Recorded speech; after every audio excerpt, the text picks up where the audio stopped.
Take a deep breath, everyone. It's Wednesday night. It is 9 p.m. Central Time where I am, even though I got the time wrong on Facebook.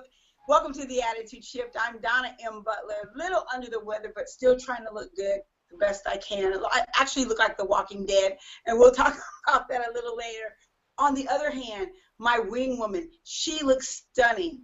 Love the red. I mean, oh my gosh, you're wearing red. I'm wearing a cassette on my shirt. And you look very glamorous tonight. Say hello, everyone, to Siobhan Shaw as I welcome her into the red Corvette. Hi, darling. You look magnificent. Oh, thank you so much. I really appreciate that. And I don't know why you can't see me, but there. Hi, I'm wearing red. You actually look amazing right at this moment. 5 minutes before, as you were doing your makeup in the vanity mirror of the virtual red Corvette that we're driving, I actually told you you look like hell.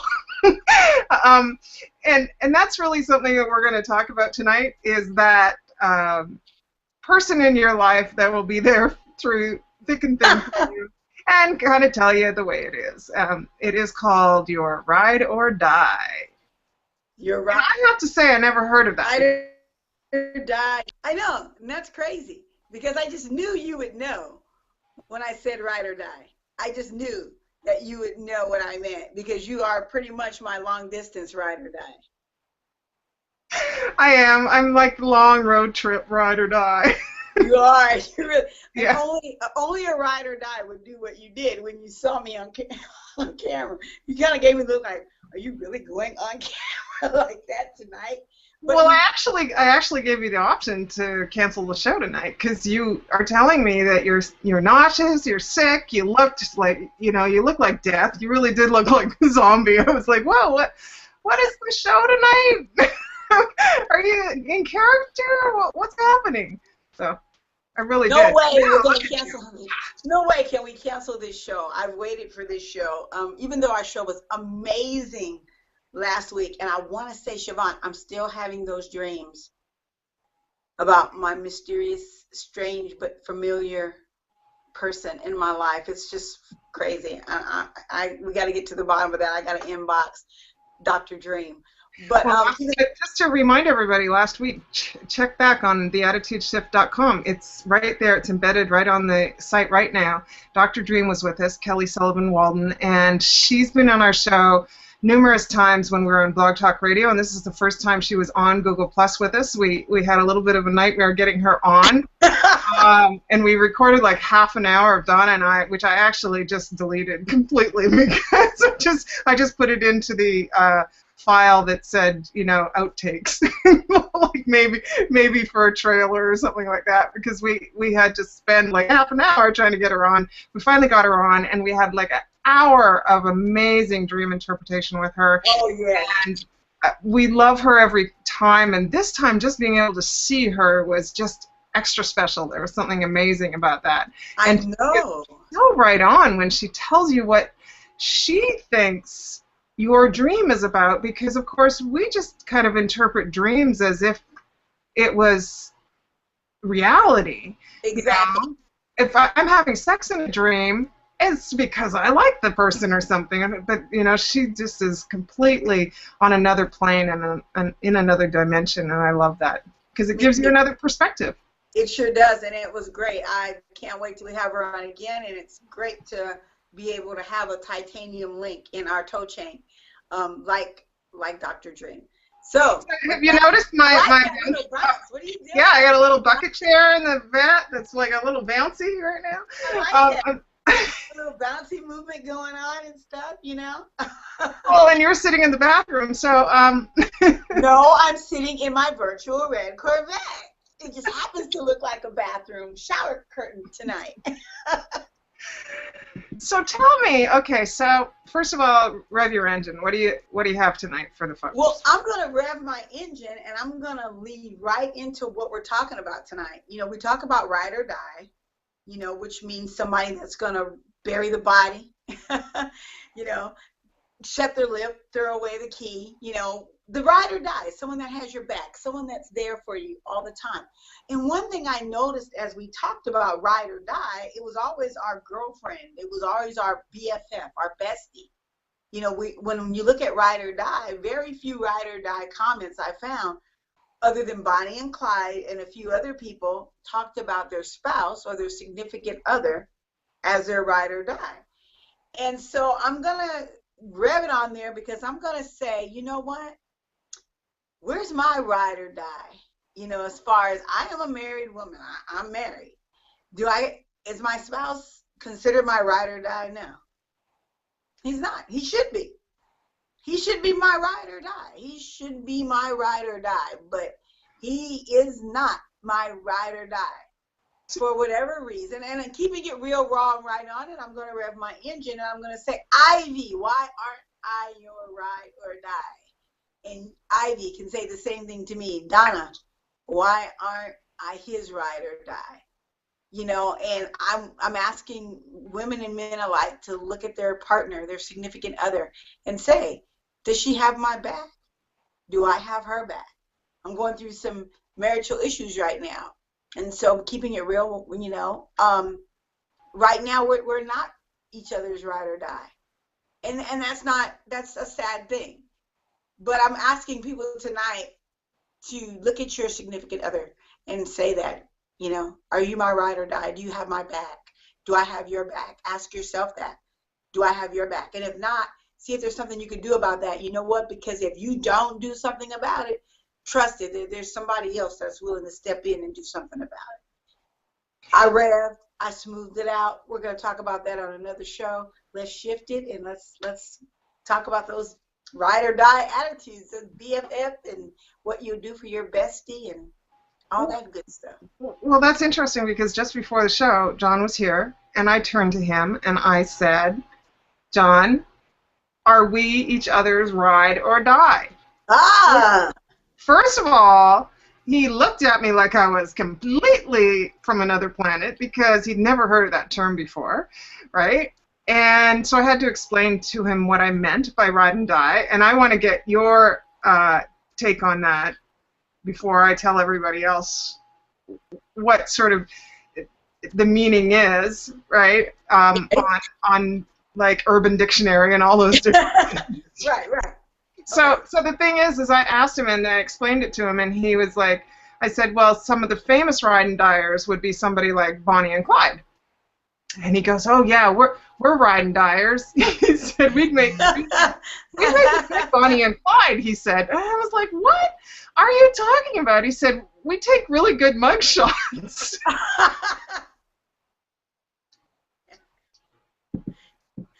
So John is my ride or die, and he would be one of the main people that I go to, right?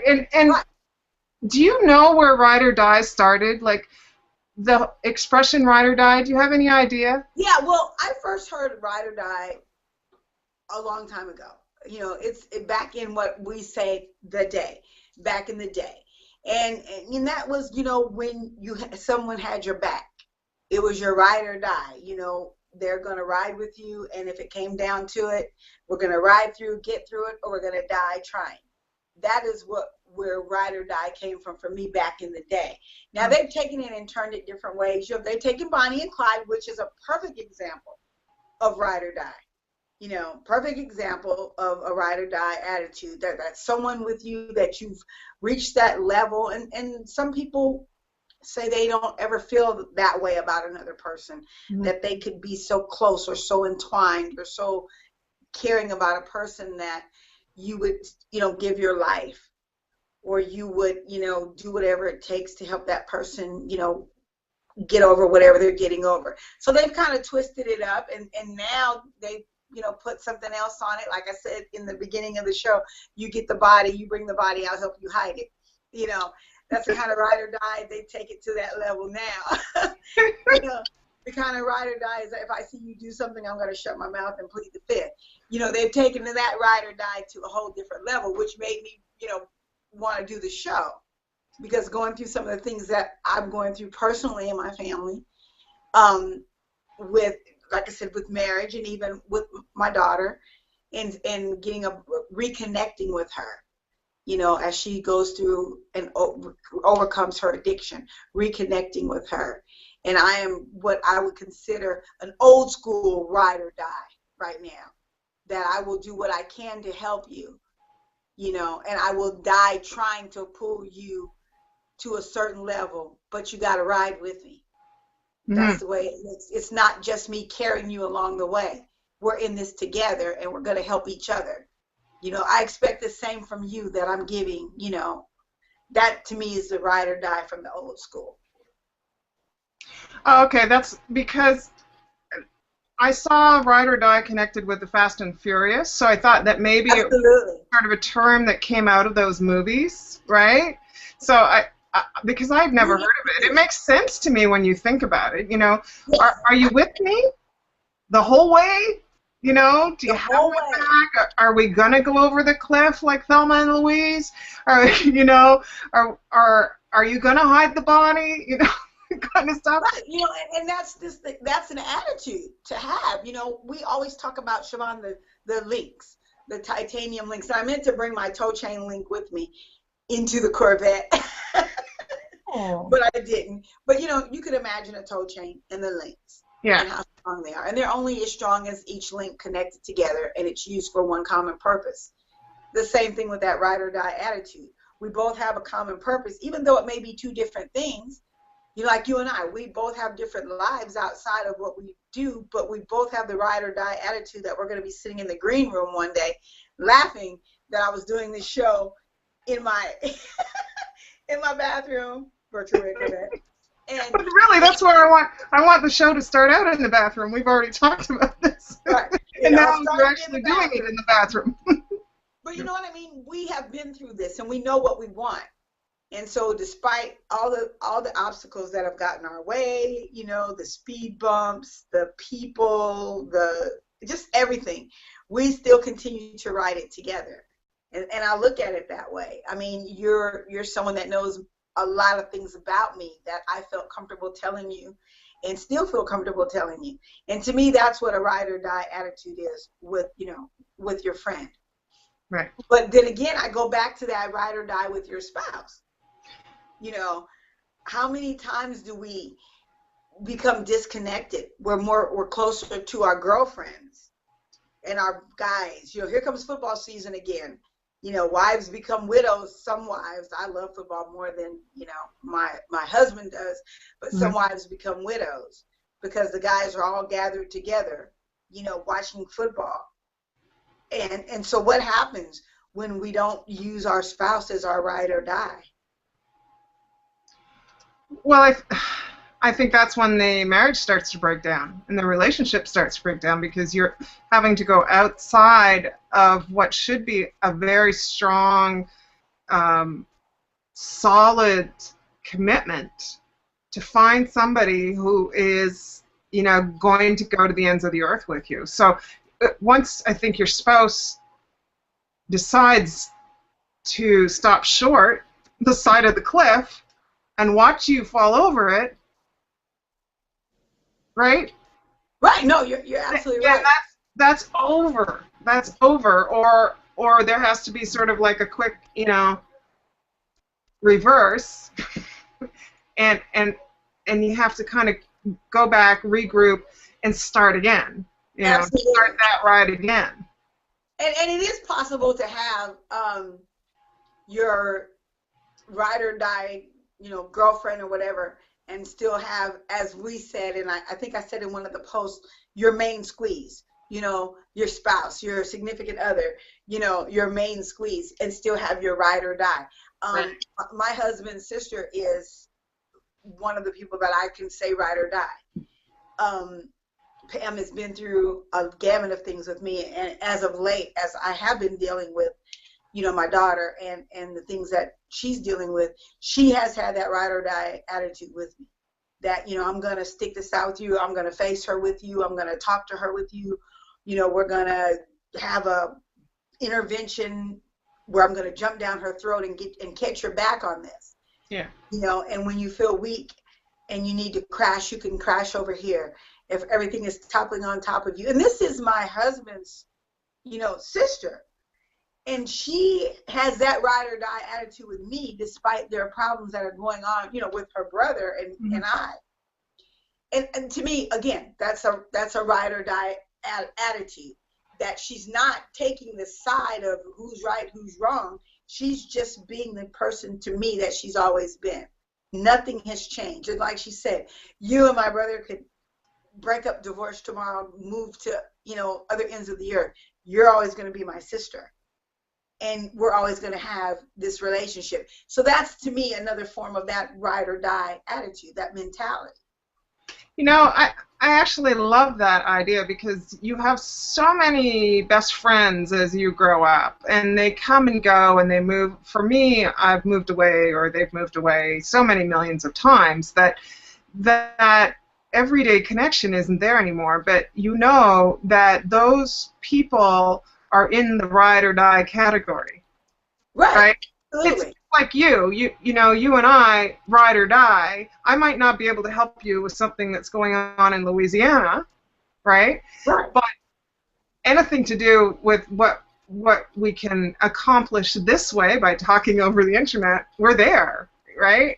Right, and that's what makes our relationship that unique, ride or die. That it does, and people need to realize too. It doesn't mean we have to see each other every day, hang out every day. Just knowing that you're there, just seeing posts that you put up, just seeing that, and knowing that we're going to see each other, talk to each other, that's comforting to me. And I think that when we hear ride or die, and that's why I wanted to shift on this topic, that it doesn't mean you have to be, hey, what are you doing? You taking a poop today? Let me know what shape it comes out. Oh my God. Okay, you are ill today, aren't you? That's the meds. That's the meds. Oh, are you all right, Donna? Because I'm really worried about you. Okay. That was just the meds. But no, I mean, I'm just saying, it doesn't have to be because we're not children anymore, because we do, like you said, we grow up, we get married, we have families, we move away, our kids go separate ways. I always tell my children that, oh, Mom, this is my best friend in the world. If I don't get to go stay the night with her this weekend, I'm just going to die. And I say, what, 10 years from now, this may not even be the person that you're talking to as a friend anymore. Right. And then again, it may be. Yeah. But I think when you're that young, you don't really have that mentality of what a BFF, road dog, homegirl. I don't think you really have that until you get older. When you start having those personal problems, when you can call and share some of those intimate secrets and not be judged and find comfort, See, I actually, when I first heard ride or die, one of my first thoughts was, who's the person that you can call if you're drunk and you can't ride or die? I thought that would be a great commercial, for young people that are, still driving drunk and, carousing and carrying on, and who is your ride or die? And it could be your parents, right? Absolutely. It could be a taxi. It could be, so there's different aspects of this ride or die attitude. So it's not just about who's your best friend. It's who's there for you in the thick of it when you really need some help. And then the other side of it for me was, really? You want me to go bury the body? I'm going to the cops to tell them. Because I am not, right. I have nothing to do with that.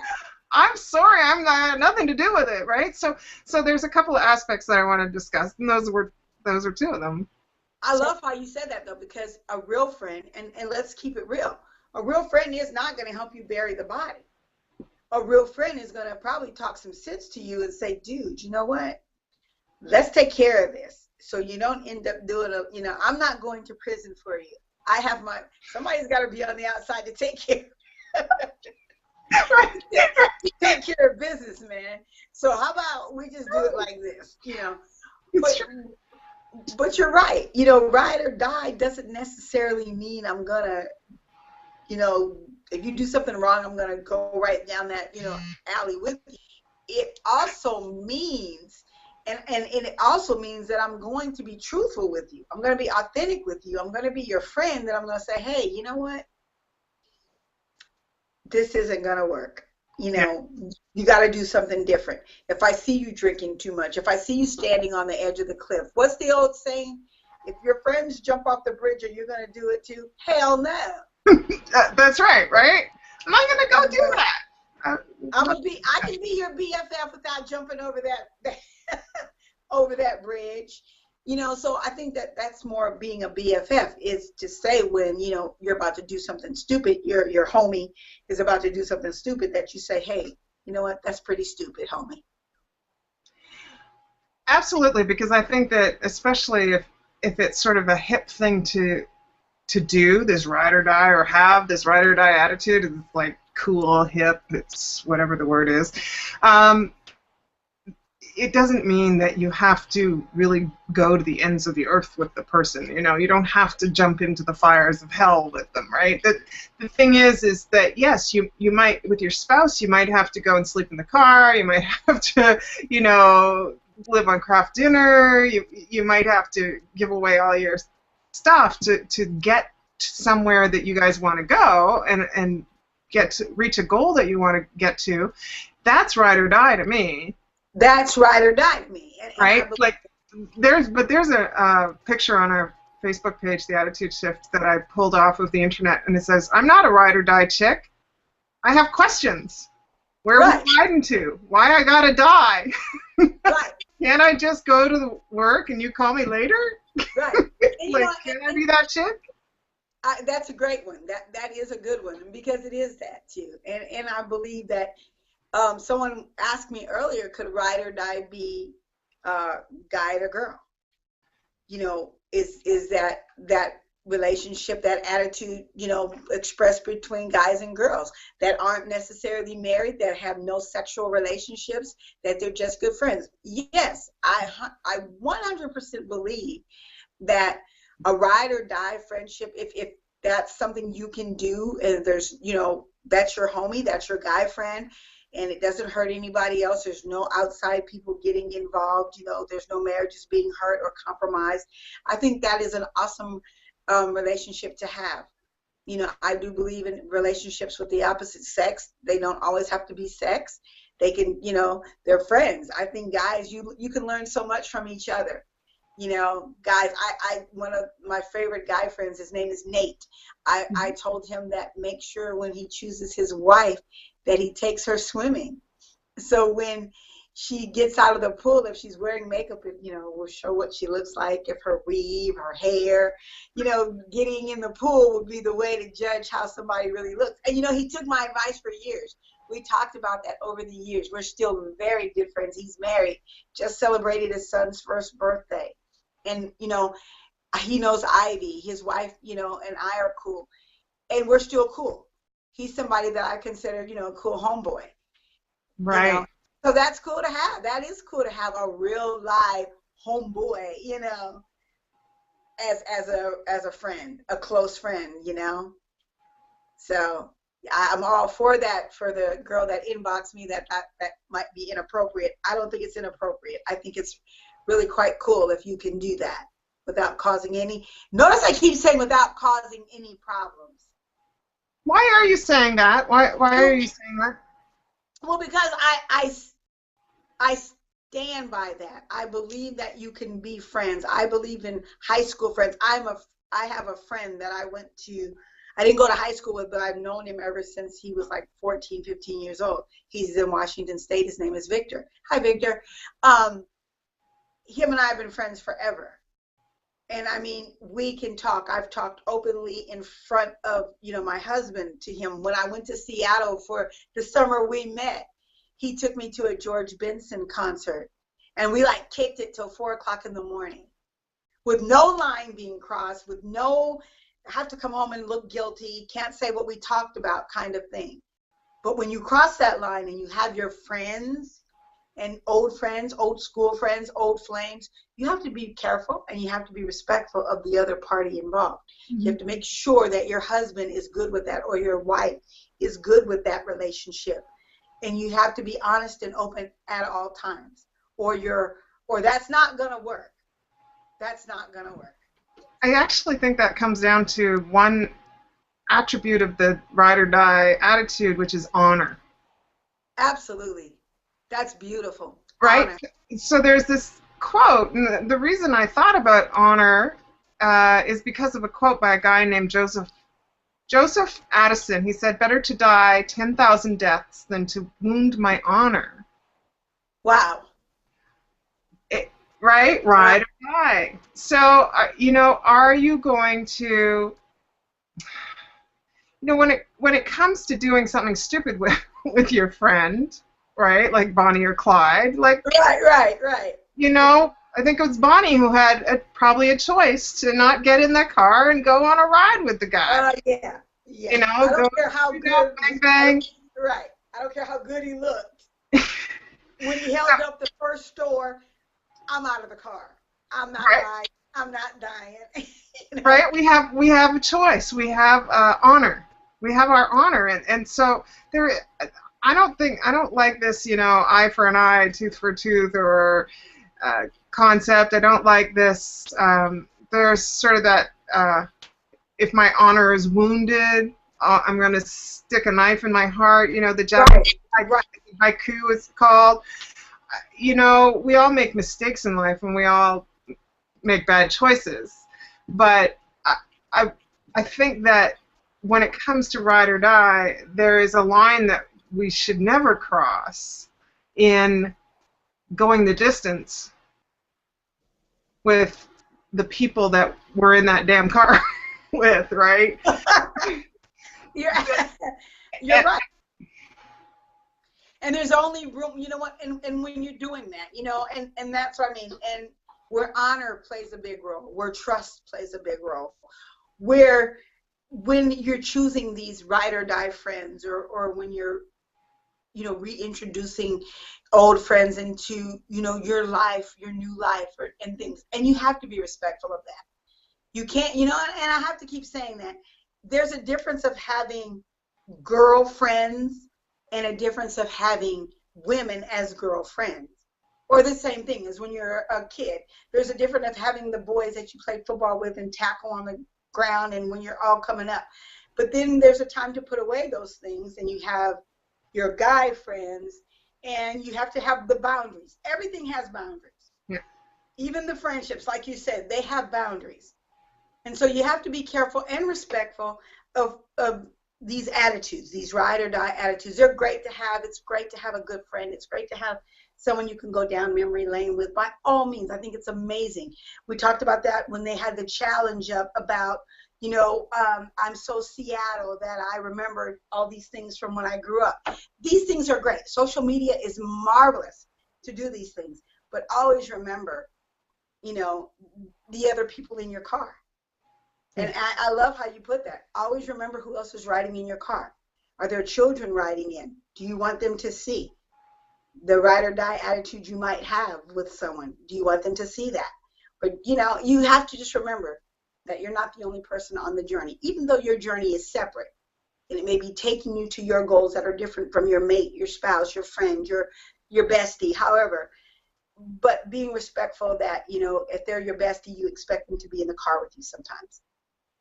And so you have to have respect for them in your car as well as any other passengers. Da-da! I love that, and it is time to put it in park, and we're not going to do attitudes in the news because I was not paying attention to the news. So the only attitude in the news that I have anything to say about is people who throw cigarettes out their car windows in forest fire prone areas. Change your attitude. Shift your attitude. Before someone shifts your butt and flicks your ash. Absolutely. I think that's a PSA for forest fire prevention. That is. Not a butler. We'll kick your butt and wipe your ash later. All right, that's enough. I'm sweating. I'm a little bit nauseous here. I'm feeling dizzy. It's been a nice ride. I don't know what we're doing next week, but we're doing something. We're doing something. It's all about the attitude. I hope each and every one of you keep yours on the positive. And if you need a shift, visit our page, The Attitude Shift on Facebook, The Attitude Shift on the World Wide Web. And you can also visit Siobhan Shaw, Donna M. Butler. Make the best ride you can, you know what, out of your journey. And remember, you're not the only one on the journey. Be respectful of others. And until we meet again, I love you all. Love you. Road dog, homie, wing woman, ride or die. Peace out.